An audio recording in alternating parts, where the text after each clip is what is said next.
Bueno, mi tema es la parte final, si no hacemos la prevención de las que hablaba el doctor Sánchez. En cuanto a la prevención, pienso que las guías son guías, nada más, ¿verdad? Y porque aunque ellos nos digan que a partir de 150 es que vamos a comenzar a tratar a los pacientes, hay pacientes que andan 130, 135 y se andan muriendo. Entonces yo creo que debemos de adecuarla, individualizar. Las guías, como decimos, son guías. En cuanto a la muerte súbita, hay personas que dicen, y toda muerte es súbita, en toda muerte hay un paro cardíaco, pero no es ese el concepto que vamos a revisar ahora, sino que es una muerte súbita, inesperada. O sea, no es la etapa final de un paciente que ya está en agonía, pues ya sabemos que ese paciente se va a morir, ya es esperado. Este es un paciente que está sano, que nadie se espera pues que en ese momento vaya a fallecer. Y se define como la muerte que se produce en la primera hora desde que inician los síntomas de una persona que aparentemente es sana. O sea que es un fenómeno natural, inesperado, natural porque pues no es accidental, no es una cosa natural, inesperado, nadie lo esperaba, y rápido, porque como puede ser inmediatamente, puede durar en la primera hora, todavía se puede llamar muerte súbita.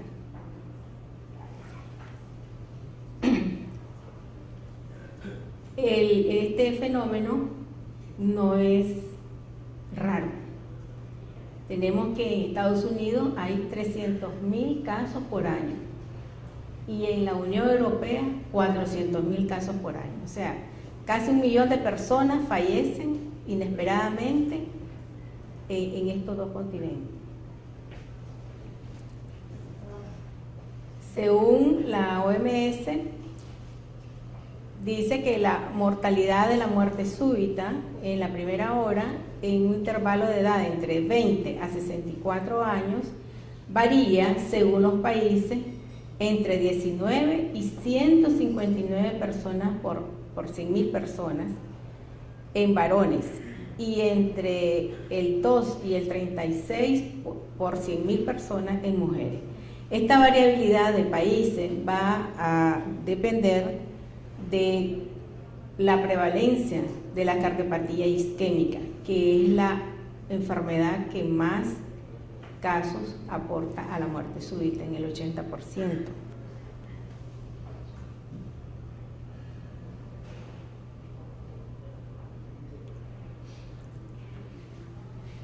Así vemos que en general el 21% de los pacientes que presentan muerte súbita son varones, el 14.5% son mujeres.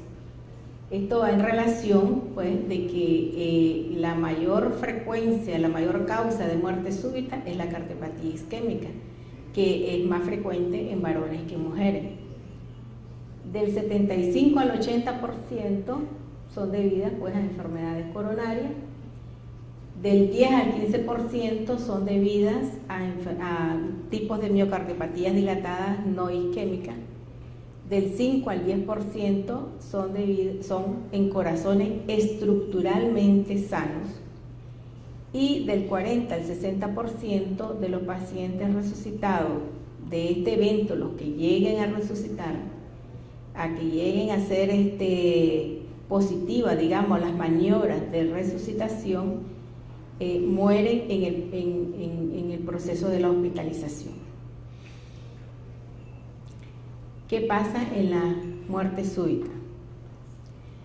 Pues la muerte súbita es el resultado final de una serie de eventos que conducen al paro cardíaco. en general por una fibrilación ventricular o una taquicardia ventricular o por una bradiarritmia severa.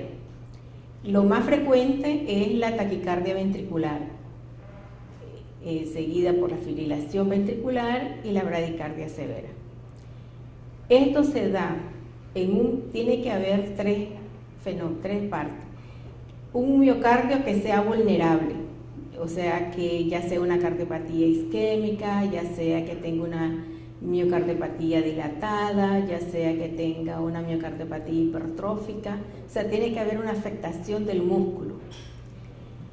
Y a eso se le agrega un entorno genético, o sea que hay una susceptibilidad del individuo a tener esa inestabilidad eléctrica, porque no todos los pacientes que tienen cardiopatía isquémica fallecen de muerte súbita, o sea que hay un porcentaje que no lo hace. ¿Por qué? O sea, por eso se ha visto de que tiene que haber una susceptibilidad individual. Y a eso también le agregamos una actividad simpática en relación con el estrés físico o psíquico, que aunque no tiene consecuencia en condiciones normales, pero puede ser el desencadenante o latillo que se llama de la muerte en situaciones especiales, como por ejemplo la isquemia aguda, enfermedades hereditarias como la miocardiopatía hipertrófica y las canalopatías. ¿Cómo es que se nos va a presentar este paciente? Primero, la mayoría de estos pacientes, el 60%, ocurre en casa. Y solamente una parte es que va a ocurrir en la calle. Entonces, si hay testigos, que es un pequeño porcentaje también, vamos a poder saber cómo fue que se inició la situación, que si llega el paciente, si puede llegar al hospital. Porque en esto pues también lo que hablábamos el día de ayer en cuanto a la cardiopatía, al accidente cerebrovascular, es una cosa que tiene que verse rapidísimo. Ya vemos que en la mayoría de los casos tenemos una hora. Y lo mismo también como se vio ahora en la cardiopatía isquémica, que cuanto más temprano se hace la arteriografía, pues la situación va a ser más positiva. Entonces, los pocos pacientes que puedan llegar al hospital pueden tener la historia de la presentación del síntoma, ya sea como un síncope, o sea, una pérdida brusca del conocimiento, como convulsión, como, muerte súbita, que ya sea que llegue el paciente ya fallecido, o que el paciente al inicio se quejó de palpitaciones o dolor precordial. Entonces, cuando llega a la emergencia un paciente con alguno de estos síntomas, lo prioritario es el monitor y ver cómo es el ritmo cardíaco, porque hay que ver si no lleva una taquicardia ventricular o una fibrilación ventricular.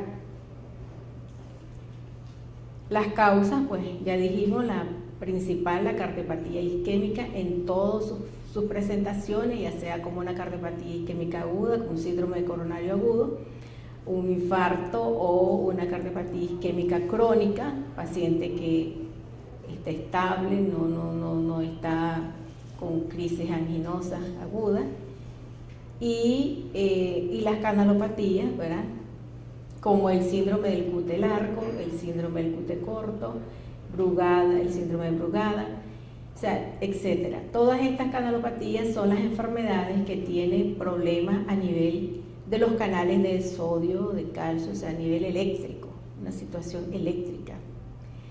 Y aquí pues puse en otro color el síndrome del QT porque en ese quiero ahondar un poquito después.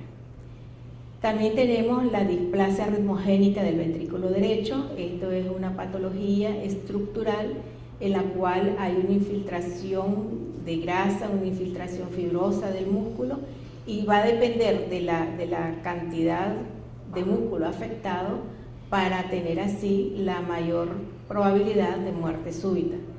Podemos variar desde extrasístoles aisladas hasta llegar a tener taquicardias ventriculares sostenidas o no sostenidas. La miocardiopatía hipertrófica es una enfermedad también del músculo. Esta es idiopática, en la cual hay una hipertrofia asimétrica del ventrículo izquierdo, a diferencia de la hipertrofia por la hipertensión arterial, que es simétrica. Entonces, en estas enfermedades también predispone a arritmia severa. La conmoción cortis, que después vamos a definirlo, y el síndrome de la onda J, que el doctor Argüello nos va a hablar más tarde. Hay donde más ha creado impacto, pues, y donde tal vez se ha hecho popular en cierta manera la muerte súbita, es por lo que nos ha dejado asustados, ¿verdad? Pacientes, atletas, que de pronto quedan muertos, ¿verdad?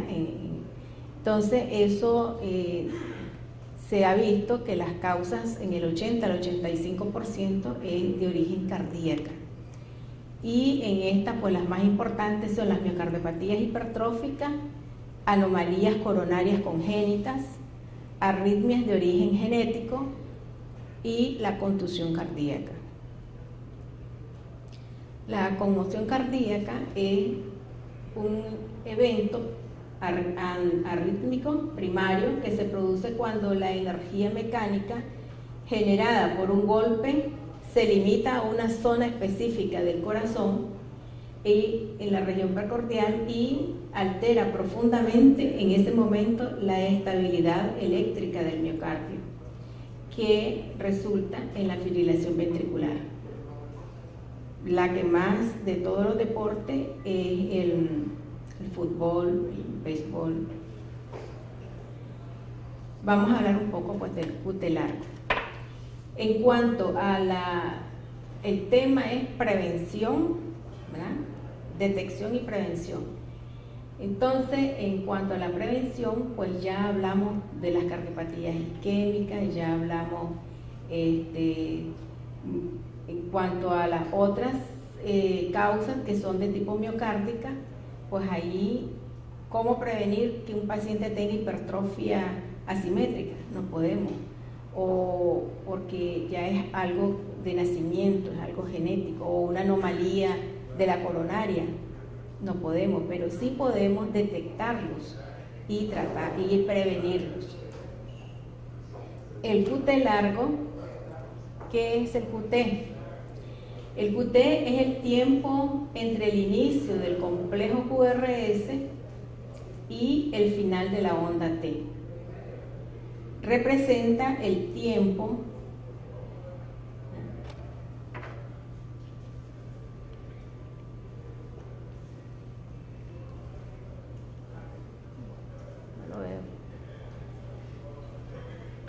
entonces el inicio, ¿verdad?, de la onda del QRS, desde el inicio del QRS hasta el final de la onda T.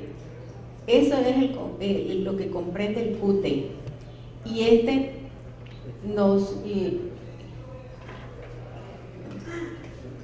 sí, pero no se ve. Yo no veo. Chiquitito. Entonces, esto incluye la despolarización de los ventrículos y la repolarización de los ventrículos. El QT incluye la despolarización de los ventrículos y la repolarización ventricular. Lo normal, lo máximo normal es que sea hasta 440 milisegundos, y se dice que hay un QT largo cuando ese mismo periodo del inicio del complejo hasta el final de la onda T sea mayor o igual a 630 milisegundos. Entonces, la duración del intervalo QT depende también de la frecuencia cardíaca, de la edad y del sexo, que es lo que llamamos el QT corregido.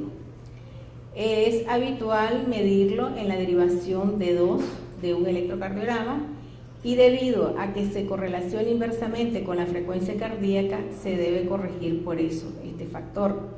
La fórmula del intervalo QT corregido más utilizada es la fórmula de Basel y corresponde al QT corregido es igual al intervalo QT sobre la raíz del espacio que hay entre 2R.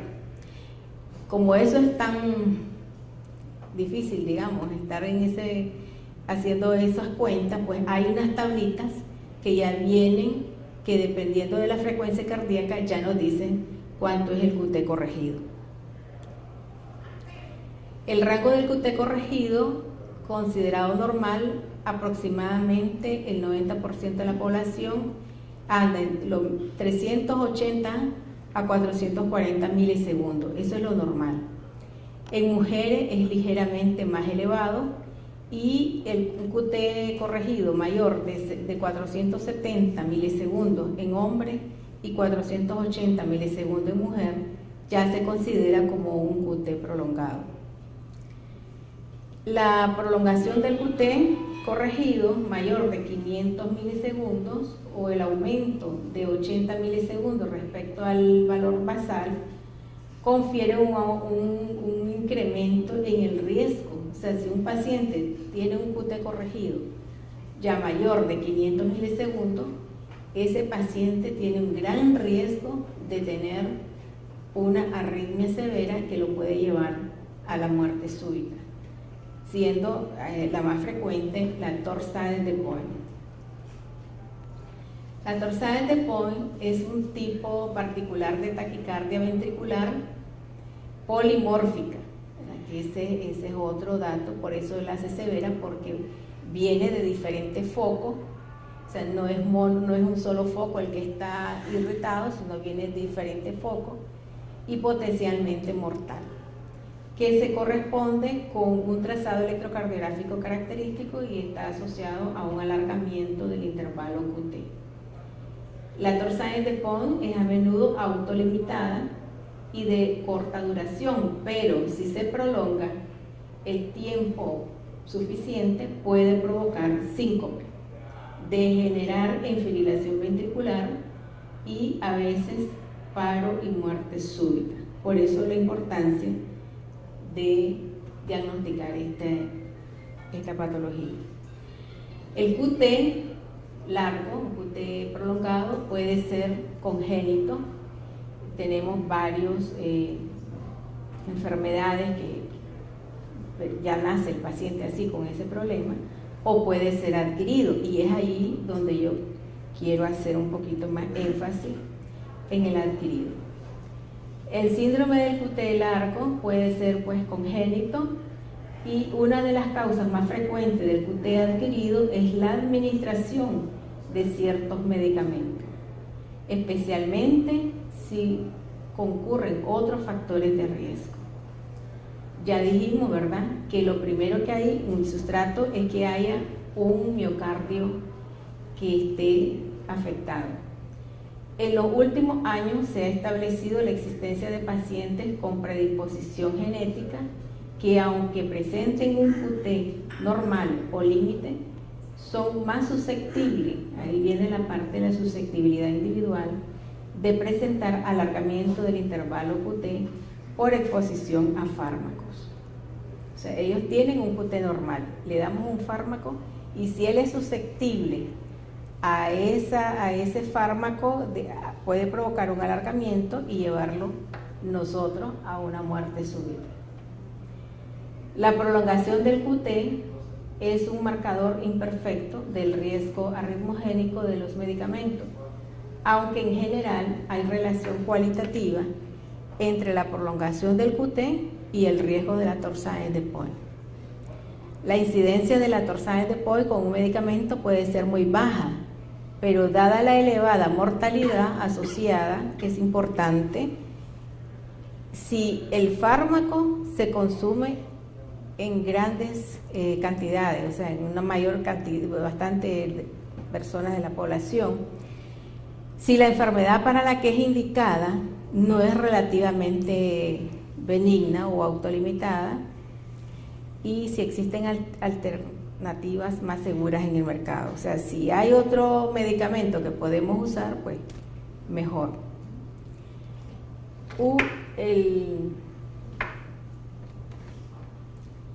En cuanto a los medicamentos que pueden prolongar el QT, pues tenemos las interacciones de medicamento, uso concomitante de un medicamento que prolonga el intervalo QT o concomitante con inhibidores del metabolismo. Dosis alta, sobredosis, infusión, o sea, va a depender de cómo usamos el medicamento. Si el paciente tiene alteraciones, si además tiene alteraciones electrolíticas, con bajo de potasio, bajo el magnesio, y si es más susceptible la mujer, si la edad es avanzada, si tiene bradicardia, si ha tenido alguna cardioversión por una fibrilación auricular, si tiene una enfermedad isquémica, ya dijimos que si hay un músculo que esté afectado, si hay insuficiencia renal o hepática, si tiene problemas de tiroides, si el intervalo QT prolongado, si él ya tiene un QT prolongado basal y encima le damos un medicamento que prolongue más el QT, lo hace también más riesgo de tener arritmia. O si en la historia familiar hay pacientes con muerte súbita por QT largo. Los fármacos más frecuentemente implicados son los antiarrítmicos. Decía mi profesora de cardiología que la primera causa de arritmia son los antiarrítmicos. Los antihistamínicos, los antiinfecciosos, psicotrópicos y otros como domperidona, cisaprida, etcétera, y la mayoría actúan bloqueando de manera dosis dependiente los canales de potasio. El listado de fármacos es amplio y aumenta continuamente. Difícil determinar el riesgo absoluto que provoque cuáles de los fármacos provocan más Torsades de Pointes. El Instituto de Arizona tiene una página, no sé si se ve allí, www.qtdrug, donde está continuamente actualizando la lista de los medicamentos que se le va demostrando que pueden provocar prolongación del QT. Y ellos lo han dividido en 3 categorías: medicamentos que tienen el riesgo de la Torsades de Pointes, medicamentos con posible riesgo, o sea que no hay tanta evidencia en cuanto que aumente el QT, pero hay evidencia, pero no mucha, y el riesgo condicional, o sea que se va a depender de la dosis, va a depender de interacciones con otros medicamentos. Y así pues tenemos en cuanto a los antiarrítmicos, la miodarona, ¿verdad? La miodarona produce riesgo de Torsades de Pointes, la disoperamida, droneadona, flecainamida, paracainamida, quinidina, sotalol. Todos ellos tienen riesgo de Torsades de Pointes. En cuanto a los antidepresivos es uno de los fármacos más frecuentes que podemos encontrar. Los pacientes se quejan de palpitaciones, de arritmia, y ahí tenemos pues la amitriptilina, la citalopram, clomipramina, doxepina, la escitalopram, la imipramina. Otros de los más conocidos tenemos la sertralina. Entonces la mayoría de los antidepresivos son medicamentos con posible riesgo de tener prolongado el QT. También están los antipsicóticos como la clorpromacina, la clozapina, el haloperidol, por el que hablábamos ayer, el litio, respiridona, certindol, los más conocidos. En cuanto a, y aquí es donde los que más usamos, creo yo, que son los antiinfecciosos.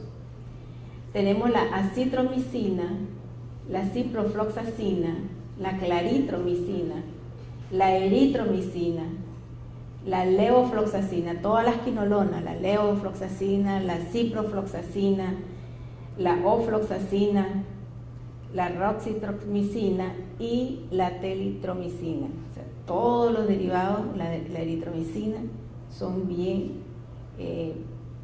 se ha demostrado que tiene bastante riesgo de tener torsades de pollo. Los antifúngicos como la fluconazol, el itraconazol, el ketoconazol y los medicamentos que se usan para la motilidad gastrointestinal, como la domperidona, la ondansetron y granisetron.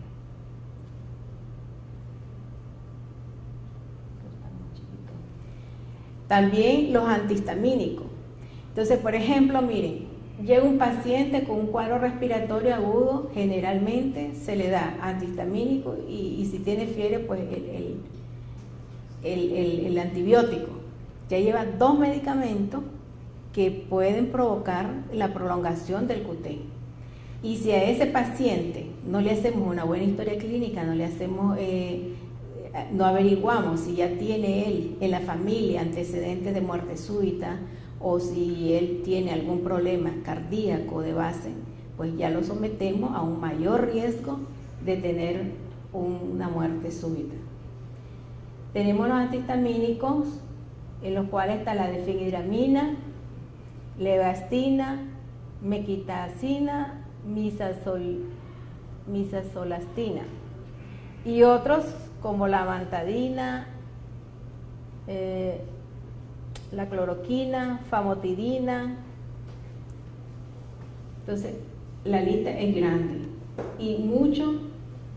Aquí tenemos, por ejemplo, el micardipino, que lo usamos mucho los cardiólogos, la ronalaxina.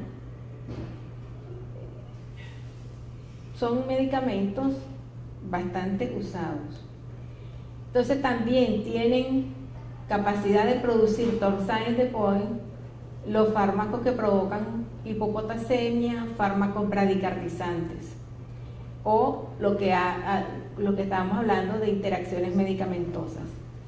Entonces, estos fármacos que prolongan el intervalo QT se puede ver aumentada la probabilidad si se administra con otro medicamento que también prolongue el QT. Entonces, lo que provocan hipopotasemia, pues generalmente son los diuréticos o los beta-2 adrenérgicos, los corticoides, los diuréticos, los inmunosupresores, la insulina, laxantes, la teofilina, la cafeína y los bradicardizantes como los antiarrítmicos, los anticolinestérasicos, los beta-bloqueantes, la digoxina, antagonistas del calcio como el diltiazem, verapamilo, los antianginosos, el litio. O sea, es como vemos una gran larga lista de medicamentos. ¿Tenemos que hacer entonces electrocardiograma a todo mundo? Pues no, ¿verdad? No está claro que el electro sirva para predecir que pacientes pueden desarrollar arritmia. Acordémonos que el paciente puede tener un QT normal y tener una susceptibilidad a realizar después un QT prolongado. No sabemos quién es ese paciente, no lo podemos adivinar. No parece práctico, por lo tanto, hablando también de los costos-beneficios, de realizar pues un electro a todos los pacientes que vamos a utilizar algunos de estos medicamentos. Pero sí debemos de considerar el uso del electro y medir el QT en pacientes con alto riesgo de desarrollar este fenómeno antes de iniciarlo con alguno de estos medicamentos. Por ejemplo, ya dijimos, los que tengan cardiopatía isquémica, los que tengan trastornos del miocardio como la hipertrofia, la miocardiopatía dilatada, o pacientes que ya de por sí ellos hagan arritmias. Es prudente evitar pues estos medicamentos y si es posible no dar ningún medicamento de estos si el paciente tiene un QT prolongado ya de 400, o sea, aunque esté en el límite normal de 440, pero ya es mejor evitar usar estos tipos de medicamentos.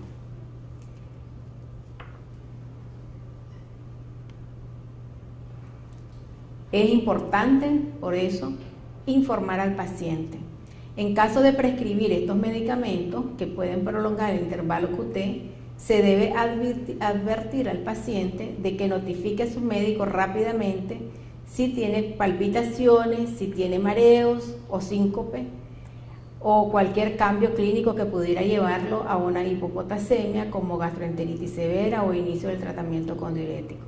Los pacientes que han sufrido algún episodio de Torsades-de-Pointes deberían conocer el listado de los fármacos a evitar con o sin la receta médica, porque todo el mundo ya sabemos que todo el mundo receta.